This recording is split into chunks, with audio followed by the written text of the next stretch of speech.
tonight, strong winds causing travel troubles in north central Montana. I'm Mike Dennison at the Capitol. The field for the 2020 governor's race is now complete. Coming up, I'll have the details.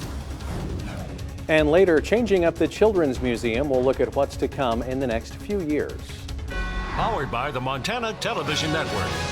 This is the 5:30 News on KRTV, Montana's news leader. Good evening and thanks for choosing KRTV. I'm Tim McGonigal. And I'm Shannon Newth. First tonight, a body has been recovered from the Missouri River. According to the Cascade County Sheriff's Office, deputies were called around 9:40 Sunday morning for a report of a body in the river by Rainbow Dam.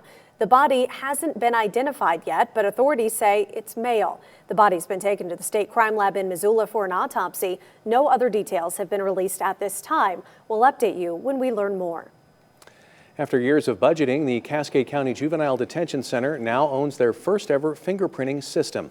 The $17,000 device will allow officers to make a copy of juveniles' fingerprints from their own site instead of having to rely on the ink fingerprint system at the detention center across town. The newer machine is also capable of taking many types of prints, including prints of each finger, recording irregularities like a missing finger, and it's also capable of taking palm prints for felonies. Juvenile Detention Center administrators say this small device can scan and save fingerprints in a matter of seconds, saving officers hours of time.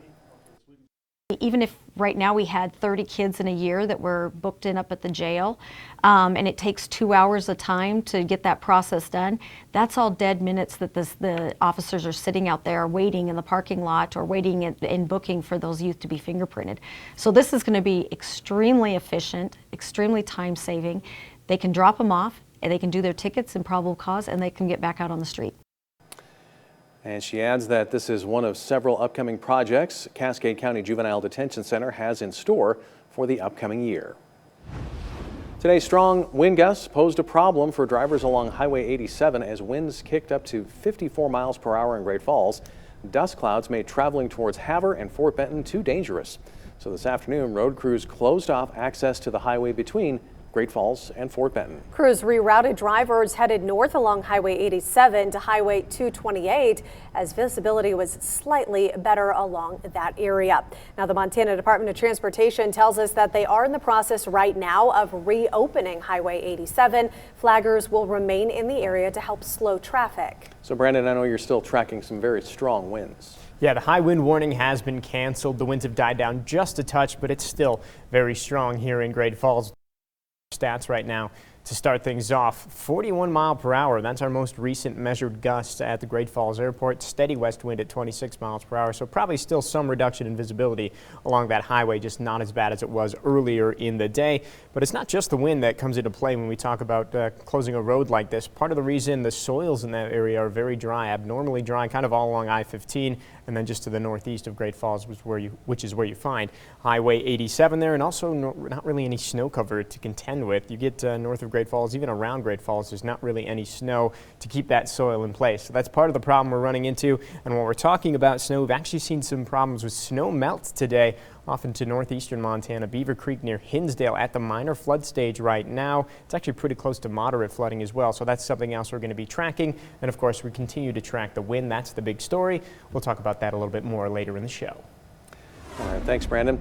Democratic gubernatorial candidate Whitney Williams named her running mate today. And as WTO's chief political reporter Mike Dennison tells us, that likely completes the field for the closely watched governor's race. Williams, who is one of two Democrats in the race, tapped Culbertson farmer Buzz Matlin as her running mate for lieutenant governor, saying he'll be a strong advocate for agriculture and rural Montana. All across eastern Montana, families are struggling to afford the cost of prescription drugs, which are frankly immoral, and our rural schools are under constant threat of closure and consolidation. Her announcement was the third in 4 days of a gubernatorial running mate, as the candidate filing deadline is just a week away. On Sunday evening, Republican Greg Gianforte named Great Falls attorney Kristen Juris as his running mate. I wanted to find a partner who could really come side by side with me in Helena, because we have a lot of work to do. You know, our number one priority is bringing more good-paying jobs to Montana, peeling back these regulations that get in the way of small business. And on Friday, Democrat Mike Cooney chose House Minority Leader Casey Schreiner of Great Falls as his partner on the ballot. Schreiner gave folks a preview of how they'll go after Gianforte in the general election, if the two tickets end up as their party's respective nominees. The people in this room and people all across the state know what will happen if Greg Gianforte and all the extremist Republican legislators he can buy control the governor's office. They will steal health care from Montanans. They will dismantle our public education system. They will privatize our public lands, and frankly, they'll bust our budget. Primary voters will choose the Republican and Democratic nominee 3 months from Tuesday on June 2nd. On the Republican side, the Gianforte team has two primary opponents: Attorney General Tim Fox and his running mate, former State Representative John Knoke of Bozeman, and State Senator Al Olszewski of Kalispell, and running mate and fellow State Senator Kenneth Bogner of Miles City. There's also a Libertarian team running for governor, Kalispell businessman Lyman Bishop and his running mate John Nesper. The governor's chair is open because incumbent Governor Steve Bullock is barred by term limits from running again. Governor also is the only state office where the lead candidate must file with a running mate partner for lieutenant governor. Now the campaign sprint begins in what's probably the top election race in Montana this year. In our coverage, we'll be telling you more about these candidates, their plans, and where they stand on the big issues. At the Capitol, Mike Dennison, MTN News. Candidates for all state and local offices have until next Monday to file and get their name on the ballot. A controversial treatment for convicted sex offenders is making headlines across the country. This year, Tennessee lawmakers could become the 9th state or U.S. territory with some type of chemical castration law. We found out Montana is one of those states with the law already on the books, and we've had it for more than 20 years. Chemical castration involves injections of a drug meant to severely reduce sex drive in people convicted of certain sex crimes. Technically, it's an option for Montana's district court judges when they sentence sex offenders. But our investigation couldn't confirm a single instance of the treatment being administered to an offender in our state. In theory and in practice, what we see is when we reduce the testosterone, we have a lowered level of sexual thoughts, desires, physical aggressions. Specifically, when we're talking about even considering it, this is usually something where we have a high-risk individual who has harmed people, usually repeatedly, and has ongoing desires to harm populations such as children. Coming up tonight at 10, MTN Investigates will look at how the treatment works, possible reasons why the law hasn't been used, and if people in the criminal justice system even know it's an option. Well, the Children's Museum of Montana in Great Falls will undergo some changes over the next 3 to 5 years. Some of those changes will include a new facility with 46,000 more square feet than their current building. MTN's Jennifer Walter has more. In the heart of downtown, right near the Civic Center, the Children's Museum of Montana provides an opportunity for creativity for kids in Great Falls. But due to circumstances out of their control, they are required to find a new home in the Electric City. Executive Director Sherry Neff says that although they will be moving, they are going to continue to improve on their current facility as they want residents to continue to support them and what they do. We do need to move, but we're making sure that we put as much love and attention into where we are. Many of the exhibits, including this one, the SS Martin, are going to be transferred over into the new building. The new move will include a possible name change and over 70,000 square feet of fun and learning. Part of their focus for the new facility is going to be a history of Montana and giving kids opportunities to be proud of where they come from. But how often do the kids get to hear, look how far we've come, look what we've done. You know, look where we started and what's amazing about us. Being from Montana is not something ever to be ashamed of, but something to hold your head up high and your chest out. At the Children's Museum in Great Falls, Jennifer Walter with MTN News. For more information on what the new facility will include and how you can help, you can head to our website. Coming up, can your morning cup of joe be a lifesaver? Health officials use coffee shops to stress the importance of a cancer screening.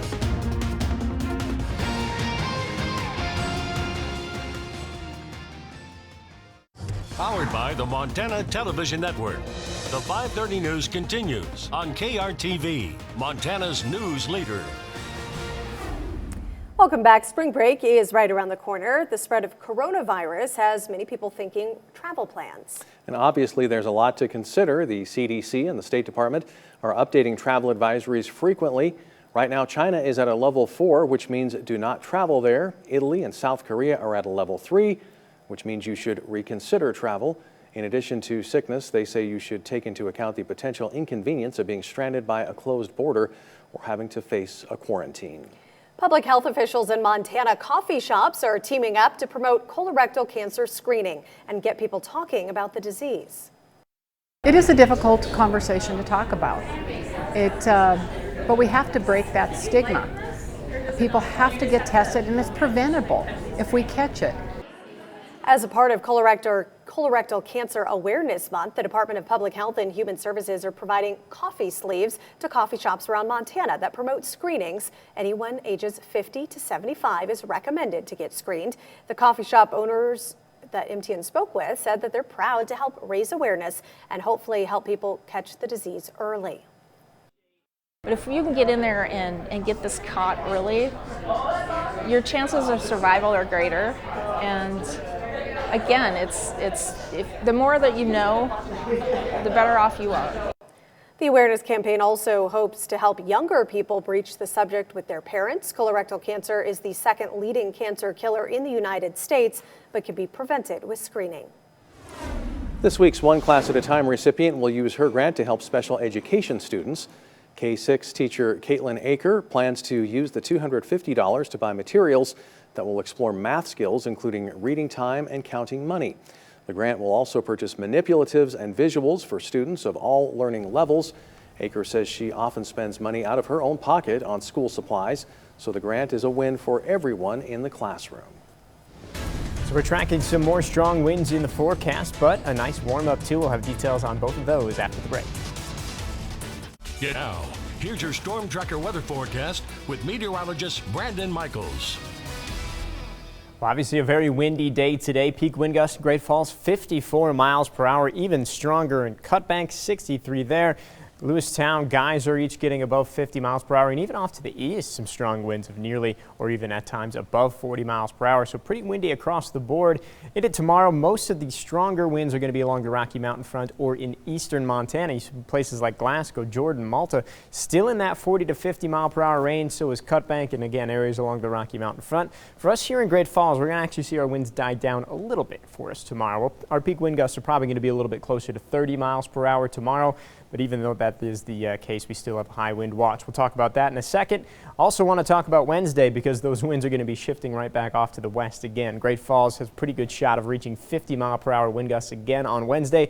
That means likely some more issues with some blowing dust. 40 to 50 for Geyser as well, and probably very strong along the Rocky Mountain front, not quite as strong off in eastern Montana. But here's what we're looking at for Tuesday. High wind watch again across pretty much the entirety of north central Montana. Again, in Great Falls, we're probably going to stay a little bit under that high wind criteria, but definitely still on the windy side.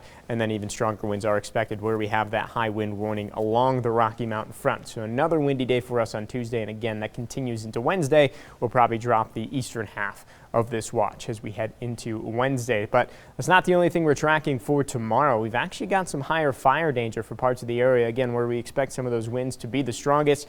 In this pink shaded area here, that's where we have a red flag warning in effect for our Tuesday. So some strong winds, some warm temperatures, dry conditions, not much snow cover.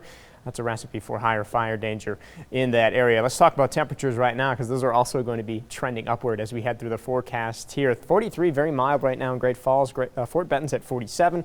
Cutbank is at 40 degrees. So is Glasgow and Wolf Point also at 40 degrees. Overnight lows tonight going to be pretty mild. Not seeing those temperatures drop off all that far. 26 for Glasgow, 22 in Scobie, 37 in Fort Benton, and 35 for the overnight low in Great Falls. So everybody pretty mild to start the day off tomorrow and staying fairly warm. In fact, getting a little bit warmer tomorrow than what we saw today. By the afternoon hours in Great Falls, we're going to be all the way up into the 50s, and even not bad as you head out the door tomorrow morning with temperatures already in the 40s, so looking pretty good. Temperature-wise, just going to have to contend with those strong winds. 55 the high tomorrow for both Great Falls, Fort Benton, and also down in Helena. 52 for Choteau and Chester. 50 in Harlem. 52 for Havre, and even northeast Montana seeing some warmer temperatures getting all the way up to the mid to even upper 40s for places like Malta and also in Glasgow. We are tracking a little bit of shower activity this evening, though. You can see that kind of off to the northeast toward Lewistown. We've had some reports of some snow showers there. Just very weak here this evening, and we kind of expect these weak showers to continue with a little bit more concentrated snow starting up at some of the higher elevations tonight to the high woods, the Snowies, the Little Belts, and again along the divide. You could actually see a couple inches of snow overnight tonight. Not really expecting much of anything at lower elevation, just maybe one weak little band of showers moving through, and then actually clearing skies through the day tomorrow. So it's going to be warm, it's going to be nice and sunny. Unfortunately, just going to have to contend with that wind again. That's going to be strongest along the Rocky Mountain front and off in eastern Montana. The rest of us are going to see those winds really pick up again on Wednesday. So for Great Falls, breezy tomorrow, definitely not calm winds, but not as bad as today. We get quite bad again as we head into the day. Wednesday, 50 degrees. The high temperature there. Less wind, fortunately, as we head into the day. Thursday, temperature still really nice, though, 55 degrees. And the same thing true on Friday, 63 degrees, mostly sunny skies. Not all that much wind. We do track some cooler air as we head toward the weekend. That gives us a chance for some rain and some snow. Tom? Coming up, we'll look back at the best plays from a thrilling week of divisional basketball, counting down our MTN Game Changers next in sports.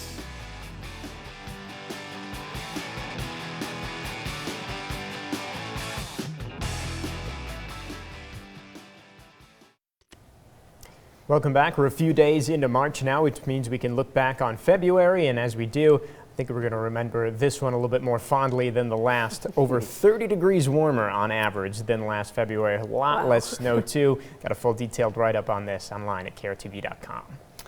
Well, finally, a Minnesota woman went head-to-head with a world record Sunday. Stephanie Tennyson attempted the Guinness World Record for most chest-to-ground burpees in 1 hour. That record is 709 burpees. Wow, the 40-year-old mother tried to hit 720. That's one burpee every 5 seconds for 60 minutes. She did 715. A judge said 12 of those didn't count since they weren't done correctly. Her official count, 703. That's just 6 shy of the record. Obviously, pretty incredible nonetheless. Wow. I say give her the record. Yeah, that sounds like close. That sounds like a bad time to me. Right. You got to keep up a really good pace going there. That's not just impressive. No, yeah. All right. Thanks so much for joining us. We'll see you again at 10. Good night.